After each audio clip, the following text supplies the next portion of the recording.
Recording in progress.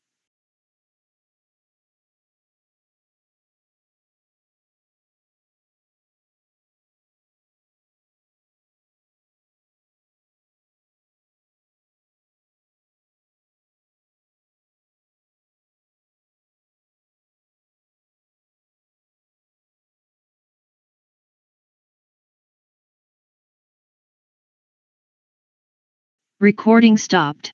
Recording in progress. Baik, akan kita mulai ya. Selamat pagi semuanya. Terima kasih sudah hadir di pagi hari ini, meskipun undangannya sangat mendadak karena eh, edaran terkait kebijakan pendaftaran proposal yang terbaru ini sudah sampai pada para ketua departemen, sehingga mahasiswa meninjak ke periode pendaftaran ini perlu kami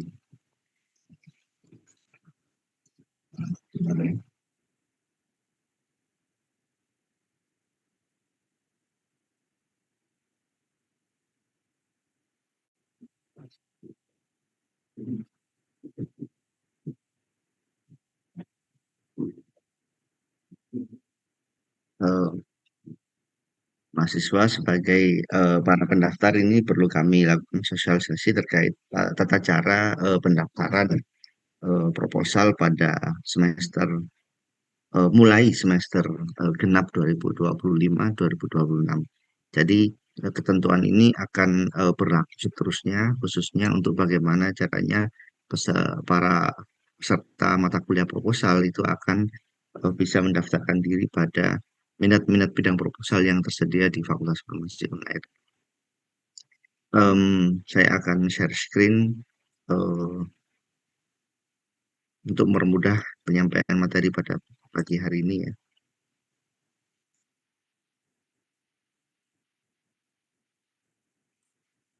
Mudah-mudahan bisa dilihat dengan baik. Eh, ya, yang pertama tentunya eh, proposal itu adalah mata kuliah yang wajib diambil untuk menyelesaikan program studi sarjana sebelum akhirnya peserta mata kuliah proposal ini nantinya akan mengambil mata kuliah skripsi. Jadi diambilnya secara berurutan pada semester yang berbeda, lazimnya diambil pada semester 7, kemudian skripsinya diambil pada semester 8. Eh, Ada desain kurikulum yang sudah kita tetapkan, yaitu kurikulum tahun 2021. Meskipun sebentar lagi nanti akan berubah lagi menjadi kurikulum tahun 2026 ya, sebentar lagi. Nah, eh, untuk berikutnya, angkatan 2023 merupakan angkatan yang akan mengambil proposal dan skripsi karena sudah menginjak ke semester 6 ya. Pada semester mendatang sudah menginjak semester 6. Sehingga perlu kami sampaikan beberapa hal yang penting yang perlu diperhatikan ketika akan memprogram proposal skripsi atau proposal, mata kuliah proposal di semester 6 atau 7 mendatang. Kenapa semester 6 juga diikutkan atau dimulai sosialisasinya pada semester 6? Karena pada semester 6 ini adalah angkatan 2023 dapat mengambil skema lulus 7 semester atau 3,5 tahun, sehingga proposalnya harus diambil pada semester 6. Ini tentunya akan diikuti dengan beberapa skema perubahan pengambilan mata kuliah di semester 6 gitu ya, yang tidak sama dengan teman-teman yang akan lulus pada semester 8 atau mengambil proposal di semester 7. Harapannya hari ini kita mengundang semua angkatan 2023 agar mendapat informasi yang sama terkait pengambilan proposal, baik yang percepatan 7 semester maupun yang lulus tepat waktu 8 semester. Gitu. Nah, pada prinsipnya surat tentang pembukaan pendaftaran proposal sudah kami terbitkan di grup komisaris tingkat, sehingga para komisaris tingkat pasti sudah menyebarkan surat tersebut atau edaran tersebut ke kelas-kelas di angkatan 2023, ya, di 5 kelas di angkatan 2023. Di dalam surat tersebut cantum link untuk pendaftaran yang berupa Google Form yang di dalamnya adalah isian-isian untuk bisa memudahkan departemen untuk bisa mendistribusikan bimbingan di dosen-dosen yang ada di departemen. Pendaftaran akan ditutup 1 bulan dalam waktu 1 bulan, yaitu 30 Januari 2026, sehingga mohon waktu yang disediakan ini digunakan baik-baik untuk memikirkan dan juga memutuskan di bidang atau di eh, bidang keilmuan yang manakah adik-adik ini siap untuk melakukan bimbingan proposal gitu ya, sekaligus penelitian skripsinya. Pada dasarnya bidang ilmu yang ada di Fakultas Farmasi itu cuma satu, yaitu ilmu farmasi.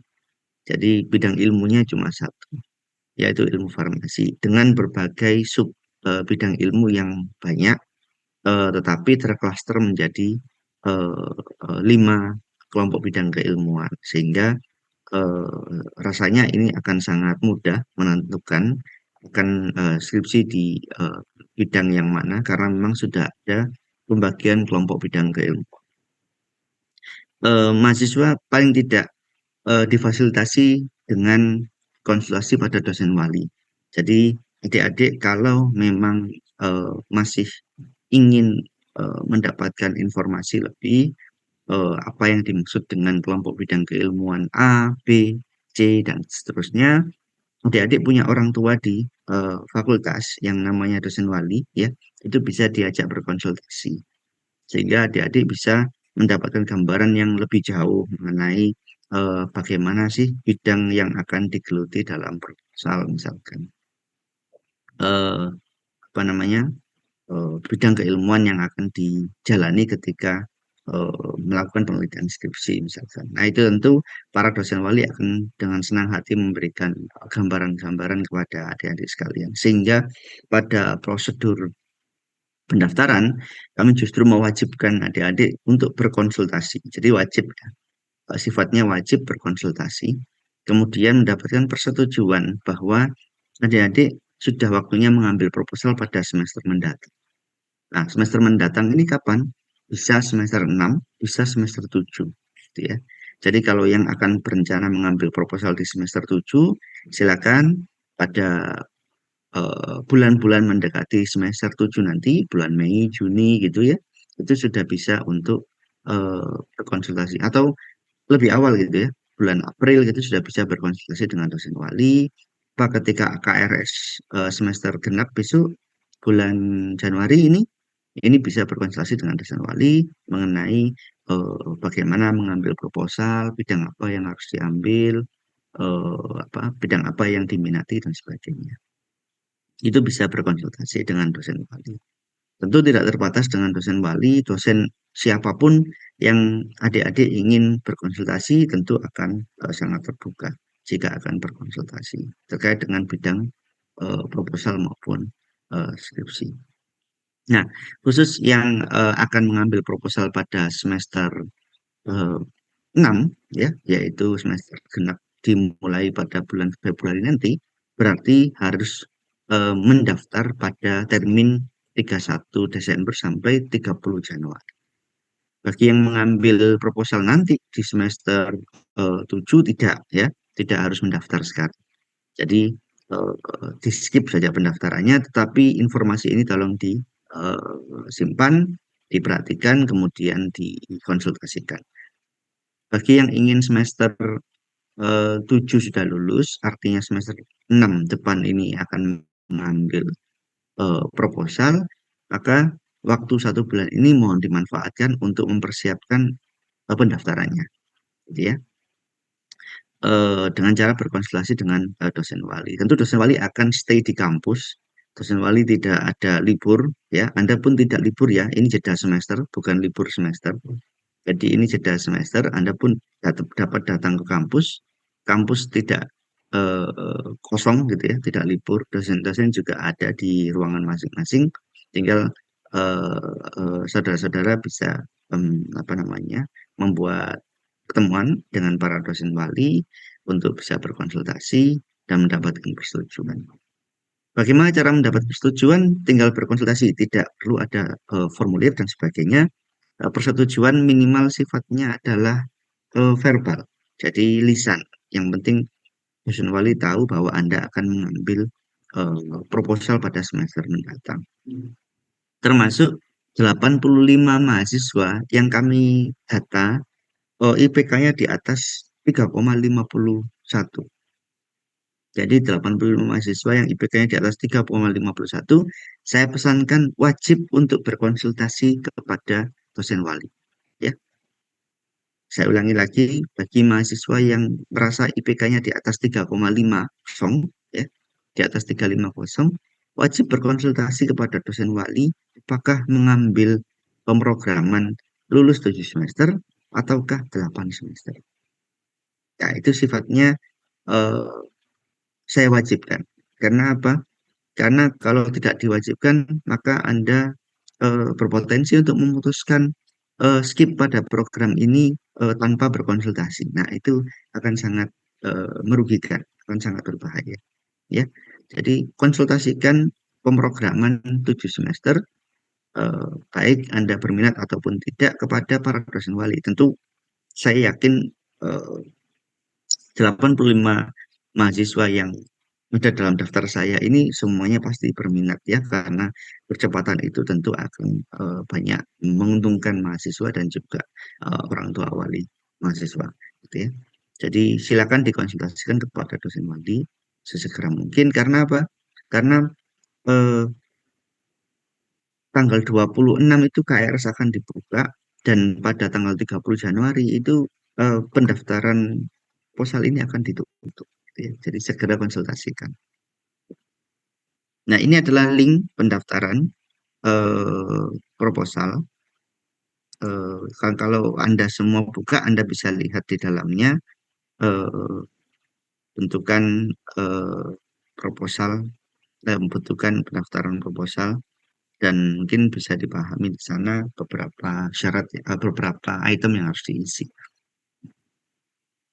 Bagi angkatan 2020 dan 2022, nah ini mungkin kakak kelas Anda ya. Bagi angkatan kakak kelas Anda, ini memang syaratnya akan seperti ini. Pemrograman pada semester genap itu yang terpenting adalah semua mata kuliah yang disajikan semester 1 sampai 4 harus dalam status nilainya D ke atas, ya, D ke atas. Statusnya adalah tidak E, gitu ya, tidak E. Kemudian eh, mata kuliah yang telah diambil itu minimal 100 SKS, IPK-nya minimal 2,0. Nah, ini untuk persyaratan normal bagi pengambil mata kuliah proposal di semester-semester sebelumnya. Gitu. Sehingga memang tidak boleh ada nilai tidak lulus pada semester 1 sampai semester 4. Ya. Kemudian bagi mahasiswa yang belum lulus proposal pada semester 2002, Gasal 2526 ini, mau mengambil proposal kembali, maka tetap wajib mendaftar kembali ke Google Form secara online. Kemudian KRS pun harus diambil kembali, gitu ya. Karena ketika KRS tidak diambil, maka tidak akan ada data nama Anda pada daftar mata kuliah tersebut, sehingga nilai pun tidak akan bisa dimasukkan. Gitu. Jadi prinsip dasarnya cyber itu sederhana. Ketika Anda tidak terdaftar pada mata kuliah tertentu, maka Anda tidak dapat diproses nilainya, gitu ya.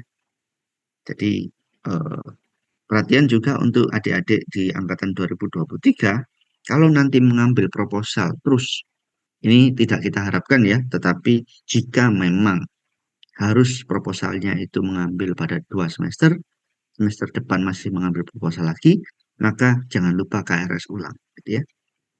Karena mengambil 1 kali KRS, terus lompat ke semester berikutnya, maka tentu nilai dari mata kuliah yang sudah KRS pada semester sebelumnya itu menjadi E dan tidak menjadi apa namanya otomatis Anda terdaftar dalam proses proposal. Nah, bagi angkatan 2023 ini yang lebih penting pada semester depan jika memprogram lulus pada semester 7 ya, maka berlaku ketentuan berikut. Minimal 3,50 IPK ya. Lulus mata kuliah minimal 100 ya, artinya tentu klausul C adalah tidak ada mata kuliah nilai D dan E pada semester 1 sampai 5. Tidak ada D dan E karena 2023 pada peraturan akademik nilai D dan E adalah tidak lulus. Kemudian berkomitmen untuk lulus pada semester gasal 2026-2027. Ntar saya hentikan dulu sampai di sini. Sebenarnya saya izin.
Baik, kita lanjutkan ya. Nah, jadi ini untuk persyaratan untuk angkatan 2023 mengambil proposal di semester eh, genap 2025-2026. Tentu untuk yang eh, pengambilan di semester 7 ya, untuk mahasiswa yang IPK di bawah 3,50 dengan mengambil proposal pada semester gasal mendatang ya, gasal tahun depan di 2006-2007, persyaratan ini tentu berbeda ya. Jadi persyaratannya akan tetap harus lulus pada semester 1 sampai 4 ya. Mata kuliahnya tidak ada yang tidak lulus ya. Kemudian IPK minimal 2,00. Nah, itu yang pada semester yang normal. Nah, tata cara pendaftar yang berbeda dari tahun-tahun sebelumnya, mungkin Anda sudah belajar dari kakak tingkat dan sebagainya, bagaimana cara mendaftar proposal. Yang berbeda adalah eh, adik-adik silakan mendaftar eh, pada KBK, ya, pada KBK masing-masing. Tentu yang lalu adalah departemen, tetapi untuk lebih spesifik supaya adik-adik tidak kebingungan karena departemen itu ada dua di Fakultas Farmasi. dikerucutkan lagi dapat memilih di tingkat kelompok bidang keilmuan. Jadi sehingga kami wajibkan adik-adik untuk memilih satu di antara 5 KBK yang ada sebagai calon tempat pelaksanaan penelitian skripsi, sehingga nanti para dosen pembimbing juga akan di-plot pada KBK yang ada di Fakultas Farmasi UNER. Ya. Ini kan sudah semester 6 ya, mau semester 6. Tentunya nama-nama KBK juga tidak perlu dijelaskan gitu ya, karena sudah semester 6 Anda tahu bahwa KBK di UNER, Farmasi UNER itu ada farmakognosi fitokimia, farmasetika, farmasi klinik, farmasi komunitas, dan kimia farmasi. Ya, tempat-tempatnya juga Anda sudah tahu ya. Lantai 4 dan lantai 5 itu di mana pintunya Anda juga sudah tahu.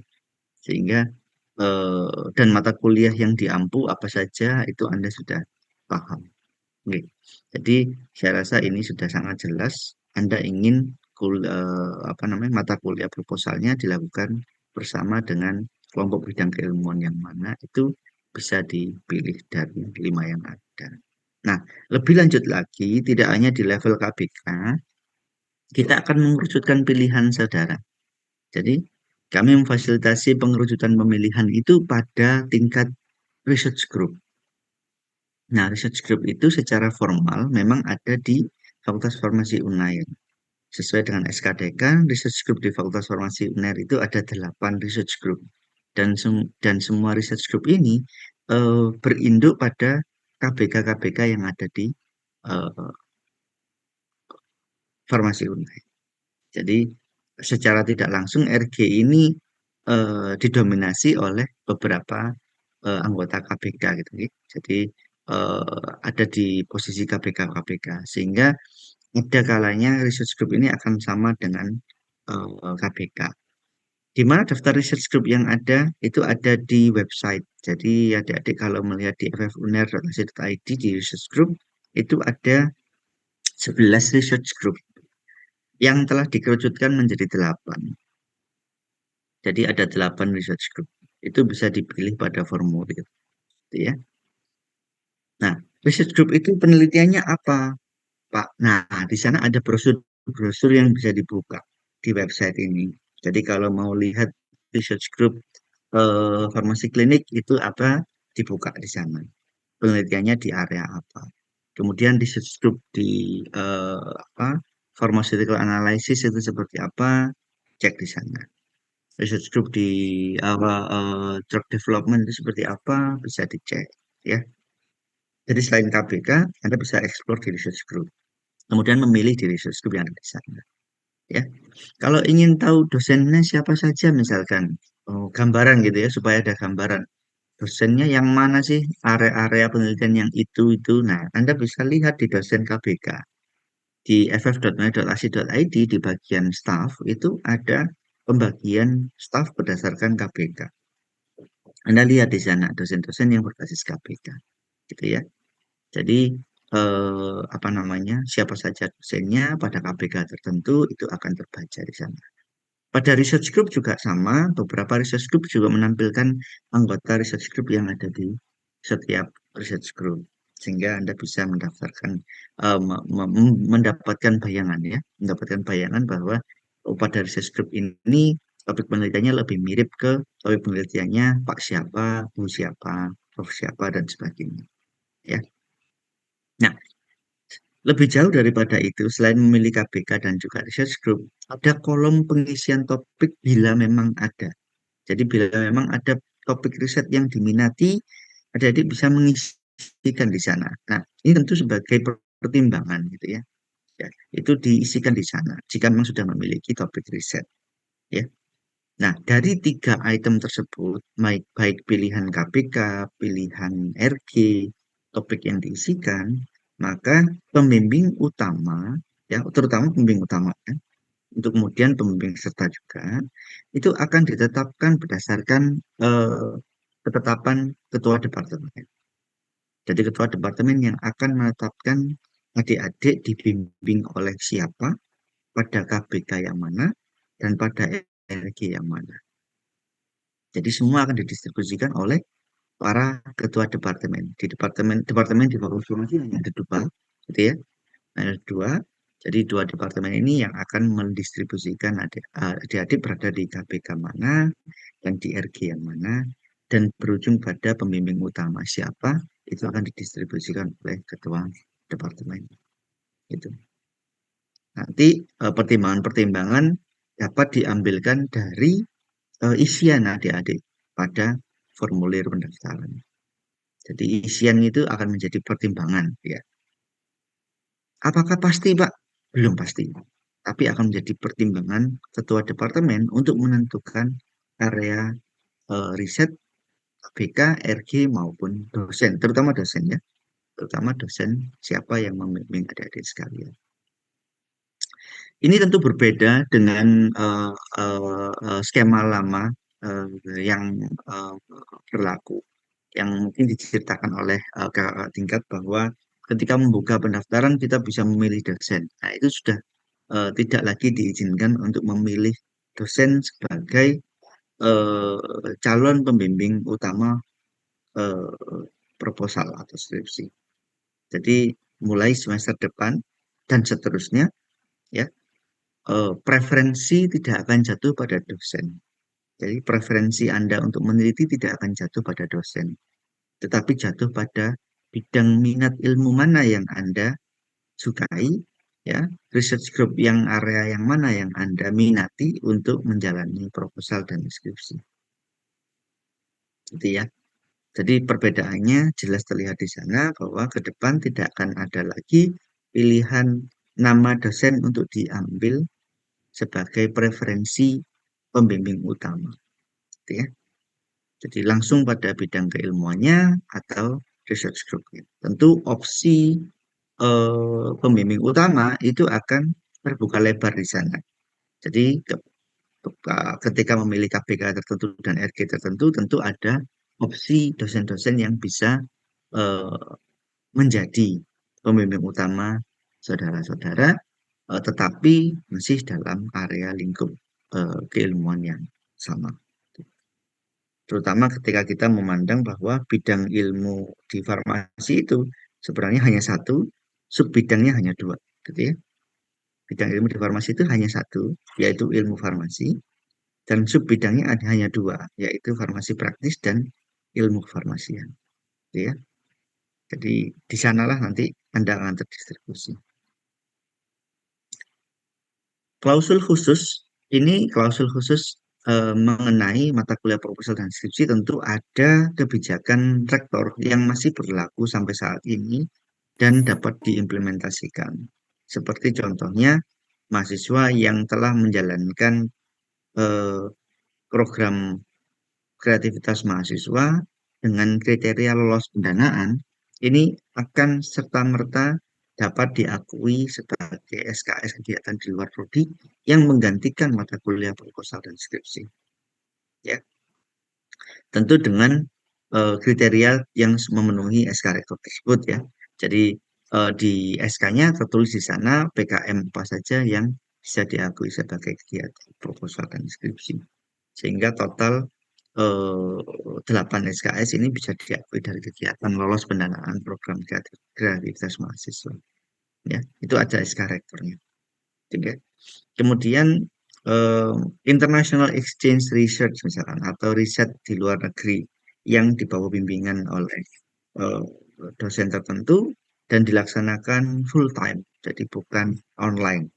Didatang ke luar negeri, dilaksanakan riset di sana, berbasis kolaborasi dalam bimbingan, tentu ini akan menjadi salah satu hal yang bisa diajukan untuk pengakuan SKS kegiatan di luar prodi, menggantikan mata kuliah proposal dan skripsi, dan ini sudah berjalan 2-3 tahun terakhir, eh, ada mahasiswa yang mendapatkan konversi International Research Exchange ini. Yang ketiga adalah kegiatan lain yang bersifat riset pada lembaga atau instansi lain yang eh, dapat dikaji dan ditetapkan kemudian. Jadi jika memang ada bentuk kegiatan lain yang di luar yang dua di atas, ini masih dapat dikaji dan ditetapkan kemudian sebagai kegiatan di luar prodi yang diakui SKS sebagai proposal dan skripsi. Misal Anda menjalankan proyek tertentu di bawah bimbingan dosen di industri ya selama melakukan pemagangan full time misalkan. Itu masih dapat dipertimbangkan sebagai eh, eh, kegiatan di luar prodi yang dapat dikonversi ke mata kuliah proposal dan skripsi. Ya, tentu praktek ini masih belum ada ya, tetapi ketika memang ada tentu ini akan terbuka untuk kita berkomunikasi dengan tim konversi fakultas agar dapat ditetapkan atau dikaji apakah layak sebagai pengganti proposal dan skripsi. Em, Proses pengajuan konversi ini tetap protokolnya yaitu melalui Cyber Campus V2, kemudian diketahui oleh dosen wali dan juga diketahui oleh prodi. Jadi prinsipnya itu diketahui oleh dosen wali, diketahui oleh prodi, dan melalui Cyber Campus V. Ya, sehingga KRS tetap berlaku meskipun konversi, tapi KRS tetap berlaku, yaitu KRS V2, KRS Cyber Campus V2.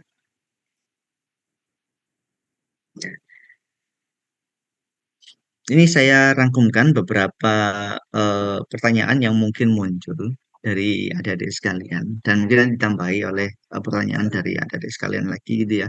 Ini yang umum saja. Jadi apakah wajib berkonsultasi dengan dosen wali? Sebenarnya bukan wajib, tetapi ini fasilitas ya.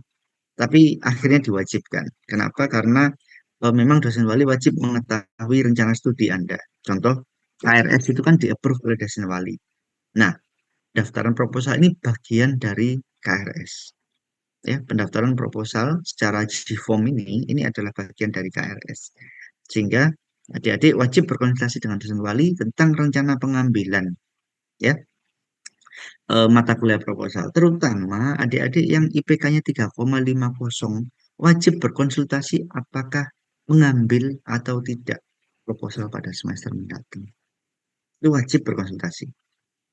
Ya, meskipun dalam keputusannya misalkan sekarang saya tidak kepikiran Pak, kayaknya saya ambil proposal semester 7. Tetap harus berkonsultasi karena Anda masuk dalam klaster yang eligible untuk mengambil semester. Sehingga kami wajibkan adik-adik untuk bisa berkonsultasi dengan dosen wali terlebih dahulu sebelum memutuskan pengambilan proposal pada semester 6 atau semester 7. Terutama untuk pengambilan keputusan di KBK mana atau di RG mana adik-adik akan meneliti atau akan mengambil proposal ya. Nah, ini salah satu bentuk fasilitasi supaya tidak berpikir sendiri, tidak merenung sendiri ya, tidak ikut-ikutan temannya gitu ya.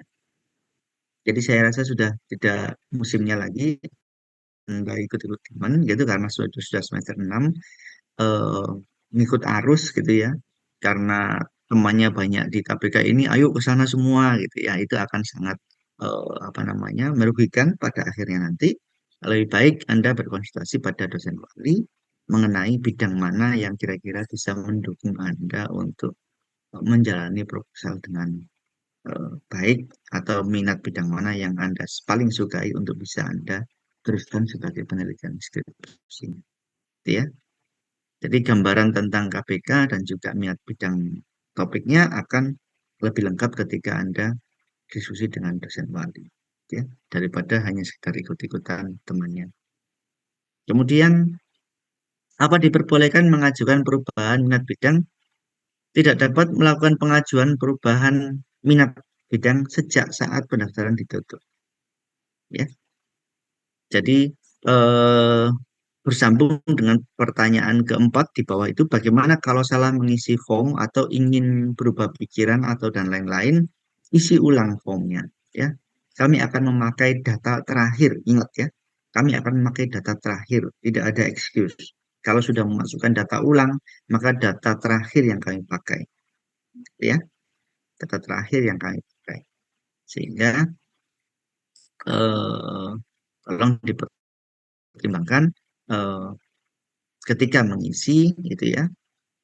Batas pengisiannya adalah 30 Januari. Sebelum 30 Januari maka fixkan dulu, habis itu mengisi formulir. Jangan sampai terlambat. Kemudian yang ketiga, apa konsekuensi terlambat mendaftar? Maka namanya tidak terdata di departemen, karena nama ini akan masuk ke departemen. Kemudian tidak mendapatkan plot pembimbing, karena tidak masuk ke departemen, tidak mendapatkan plot pembimbing.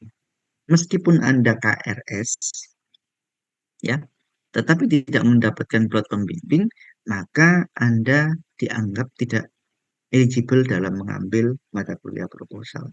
Sehingga Anda wajib membatalkan pengambilan proposal pada semester mendatang. Gitu ya.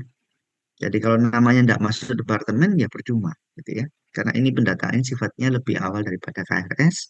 Jadi kalau namanya tidak masuk ke departemen ya berarti pengambilan KRS proposalnya eh, tidak bermakna, gitu ya. Karena tidak ada plot pembimbing pada saudara.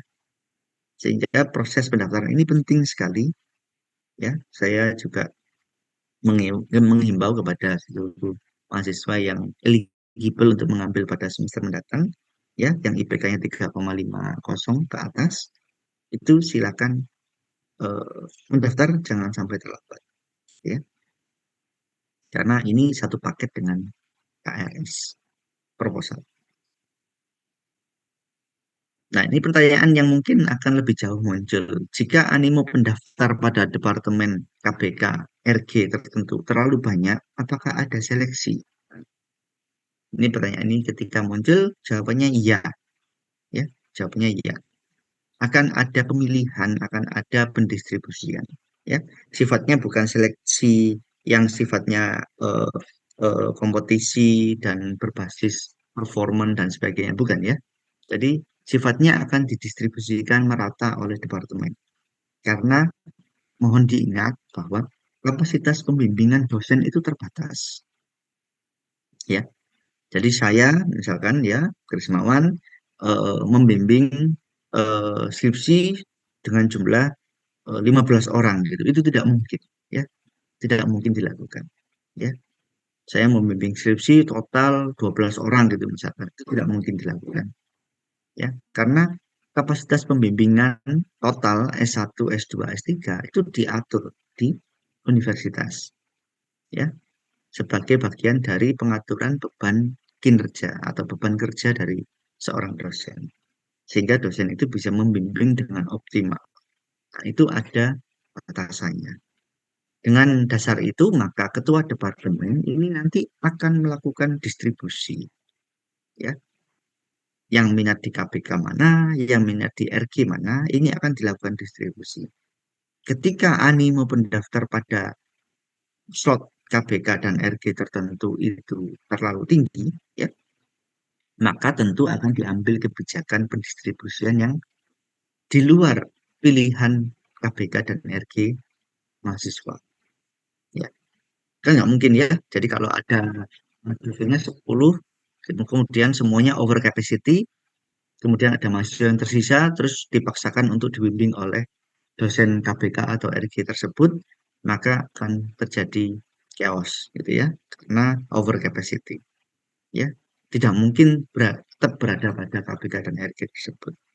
Sehingga ketua departemen mengambil peranan penting untuk nanti bisa melakukan koordinasi di tingkat departemen supaya dosen-dosen yang lain juga atau KBK lain atau RG lain juga bisa membantu untuk menampung nama-nama mahasiswa yang nantinya over loaded gitu ya, over capacity di KBK yang KBK tertentu, ya.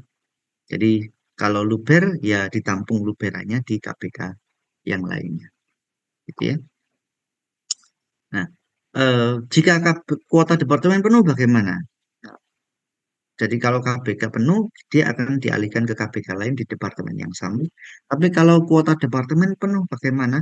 Maka akan dikembalikan namanya ke KPS untuk bisa diusulkan pindah departemen. Jadi departemennya hanya ada dua, ya, hanya ada dua. Departemennya hanya ada dua. Aliran banjirnya ini akan hanya satu arah. Misalkan satu departemen, departemen farmasi praktis terlalu banyak peminat sehingga dosennya overloaded. Dengan kriteria seperti itu, maka ketua departemen akan melimpahkan nama-nama saudara kepada KPS, saya, gitu ya, saya dan Febri akan memanage nama-nama tersebut untuk bisa dipindahkan ke Departemen Ilmu Kefarmasian. Ini contoh ya, ini contoh. Kalau dan begitu sebaliknya, ketika Departemen Ilmu Kefarmasian overloaded, peminatnya terlalu banyak, dosennya sudah overload untuk kapasitas pembimbingan, maka akan dialihkan ke Departemen Farmasi Praktis. Ya, kita cuma punya 2 departemen, jadi jangan berharap dipindah ke departemen selain 2 itu gitu ya, karena nggak punya departemen lain kecuali mau pindah fakultas gitu ya. Nah, kemudian pertimbangan seleksi atau pertimbangan distribusinya itu diserahkan kepada ketua departemen untuk berkoordinasi dengan dosen-dosen yang ada di departemen. Ya, jadi full diserahkan kepada ketua departemen dan juga dosen-dosen yang ada di sana untuk berkoordinasi sehingga ketika nama ditetapkan untuk bisa dipindahkan, maka akan keluar pengumuman siapa yang berpindah KBK, RG, atau bahkan mungkin, ini tidak selalu ya, tapi mungkin akan berpindah departemen. Ya, jadi tidak selalu akan berpindah departemen. Contoh, tahun lalu tidak ada pemindahan mahasiswa dari departemen satu ke departemen lain. Ya, tapi tahun sebelumnya ada